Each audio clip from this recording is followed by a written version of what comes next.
Welcome to Fair and Square. In this weekly show, we meet up with famous personalities. In this week, we meet up with one of the most well-known Air Force officers of post-independence India and the only Marshal of the Air Force, Arjan Singh. He is the most revered Air Force officer of the 1965 war with Pakistan. He wears his 90 years of age with as much ease as his long list of achievements. So welcome to Fair and Square. It is indeed a privilege to have you on the show. Before we talk about your momentous journey in the Air Force and as a diplomat and administrator, can you please tell us about your childhood days in Montgomery and Lalpur, which are now in Pakistan? Well, of course, our family were farmers. We belonged to a village in Lalpur. I did my schooling in the village itself. Then I did my matriculation in a place called Montgomery. And then I went to a college called Government College Lahore. You went to college in Lahore and I believe you were a good student. What are the other memories that you have of the college days? I never really believed that I was a good student, first of all. The thing is that I believe in moderation. And everything must, for example, I took part in sports. In school, I think it was athletics and swimming. In the college, also athletic, but mostly swimming. But you came from a village background, sir. How did you learn swimming? That's a very good question. When I went to school, there was a very big canal. The school in Montgomery on the way, and I used to swim in that. So that was, and Government College, of course, had a swimming pool, and I used that. I used to live very near that. It's an old. There was no particular desire, I think. It just happened like that. That I swam in canal and so on, got fond of it. And suddenly somebody discovered that I was good in freestyle. And ultimately, of course, I managed to get to all the records in freestyle. At that time, there were no meters, 1 mile and a half mile. And now, of course, the girls swim faster than I do. Your grandfather was in the army and your father was an engineer. But how did you opt for the Air Force? I was fond of looking at airplanes. I only flew one when I got into the Air Force. And that was because in a village where we stayed in Lalpur, there used to be a service from Lahore to Karachi. And I almost flew right over that. And I think that made me very inquisitive. I think that's what happened. You grew up in what is now erstwhile Pakistan. So did the partition in 1947 come as a rude shock? I don't know. I was not, I had gotten the Air Force. I got the Air Force in 1938.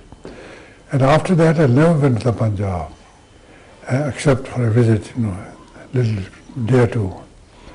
Now, I didn't feel the partition. Our family did to some extent, but not. They came, amazing part, they came back here, still as farmers. And they got a lot of land in Rampur, Bilaspur, and so on, Tarai. And most of my relations are still farmers over there. Did you ever get to visit Pakistan after partition?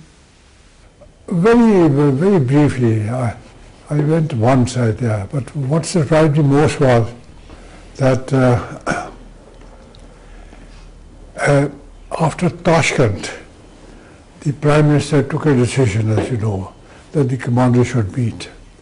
So the army commanders came here. I went to Peshawar. At that time, headquarters of the Pakistan Air Force was Peshawar. And well, first surprise was that Noor Khan, who was actually same seniority as myself almost, either flight lieutenant or squad leader. And he put me up in his own house. Did you get to visit your farmlands when you went to Pakistan? No, I went to Lahore. nowhere else. Lahore, I went to the college, and I saw my hostel, and I saw all the facilities and so on. But did you feel any hostility when you went to Pakistan in 1966? This was immediately after the war. None whatsoever. See, I think, even now, on personal basis, they are very generous. So during the war with China in 1962, you were posted in the air headquarters. Did you feel bad that the Air Force was not used in 1962? No, I felt bad, but I was not in the process of in the decision-making stream, you see. As the Air Force, I tell you what I was AOA, administration. Now, these things are decided by the chief, the vice chief, and deputy chief. Now, I felt very strongly, we were very strong at that time, much better than China. China had no bases whatsoever in Tibet. And we had the advantage. We have very well established bases almost next to Tibet in Assam. Now, there's a difference there. See, these jet aircraft, or even the others, flying from ground level have big advantage. If you take off from Tibet, which is roughly 13 to 14,000 feet, or further on, Sichuan or Xinjiang and so on, then you are at a disadvantage. Now, we were better players. I was convinced personally, because that has been my life, flying. Whether I'm doing a flying job or not, I try to put in some flying. So you think if the Air Force was used in 62, it could have made all the difference? I think it would have made a lot of difference. I can't say all the difference, but still, it would have made a lot of difference. And I think, I have a feeling that Chinese would have just immediately turned back. See, the Chinese are not all that brave, one of the things. Politicians should have the nerve. In wartime, it's the politician who controls decisions. Now, if he doesn't have the nerve and gives it, then of course the commander has to obey. So talking of the 1965 war, the Pakistan Air Force was trained by Air Marshal Asghar Khan. Air Marshal Noor Khan led the PAF against India. The Indian Air Force was commanded by you. What do you think, how was the performance of the Pakistan Air Force in the 1965 war? Well, I think that you got to view it, their performance was good. You got to view it as a whole. See, at that time they were fully equipped by America. They had American radar, which is far superior to Russian radar, which we had. They will have better aircraft like Sabres with air-to-air missiles, and those are much better than aircraft without missiles. Overall, how do you rate our own performance during the 65 war? We have roughly, I tell you, we assessed afterwards, we had spent only somewhere in 21 days war, 8 to 8.5% of the total effort. So we were intact. Pakistan had taken aircraft onto Afghanistan and Iran so that they are not attacked in the air. During the war, you were not even 50 years old at that time. How did you control the urge not to fly into the enemy territory to strike? Well, the chief to fly has to get permission from the government, because just in case he shot down over there, the morale of the whole Air Force will go down. Did you ever have to eject yourself when you were flying? Never. I never parachuted down. At that time, the only way to survive was parachute down from service aircraft. Now, that service aircraft, there are no ejection seat at that time. Now you press the button and you're out within about a second. I lost it less than a second, in fact. Now, at that time, every time, if you had any trouble, I had none, you had to go on the back and drop down by gravity. Some people used to hit the tail, but that is a different kind of time. Now, it's an aircraft more reliable.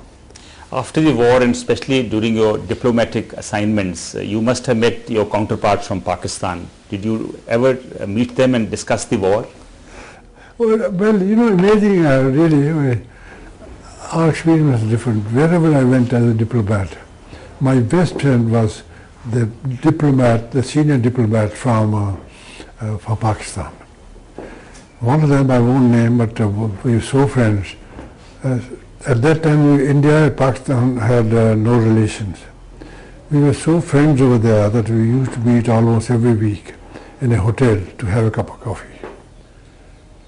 And I told he probably, I heard later on, he never told his government, but all the staff knew about it. I said, I'm going to so-and-so, Hilton Hotel.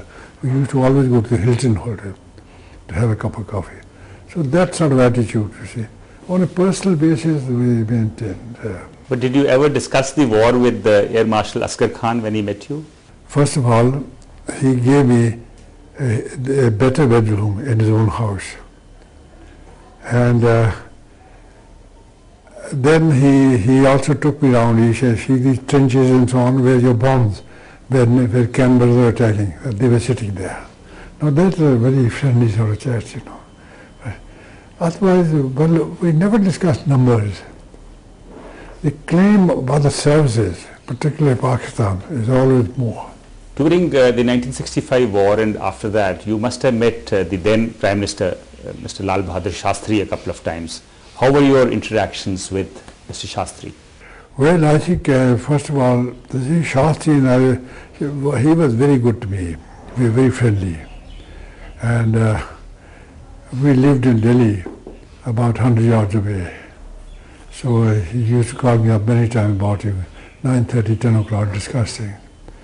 No, he was, he listened to you in a very friendly sort of way. And if he had anything, he said, otherwise he sort of left it to you.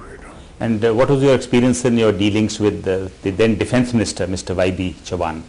Oh, they're excellent, excellent. No, he was, I would say, as I said, he was very decisive. He never took very long. I think within 5 minutes we discussed it. And either he said no, I said go ahead. But could you not persuade him not to go in for ceasefire when it came? No, that is a political question. See, that he was, I don't know what he thought about it. But one thing I'm certain, that left to him, he wouldn't have agreed to a ceasefire. You must have later dealt with Mrs. Indira Gandhi, with Mr. V.P. Singh and Mr. Rajiv Gandhi. What kind of interactions did you have with them? Well, no, I didn't deal with Rajiv Gandhi, or not with I dealt only with Indira Gandhi. No, he was defense minister sometime, and that's when otherwise I had no. I mean, he was very, very interested kind of thing. I mean, he said, show me your stations, Air Force stations. So we went along. I was flying and she was in the second pilot seat. And I took her over Harawara and Adhampur or something. And I said, I'll do 4 chakkars here. You just tell me honestly how many aircraft you've seen. And when he landed, he said, I didn't see any aircraft, but I know where they were. See, because after a lot of forest over there, he said, I knew, but I didn't see it. So that was the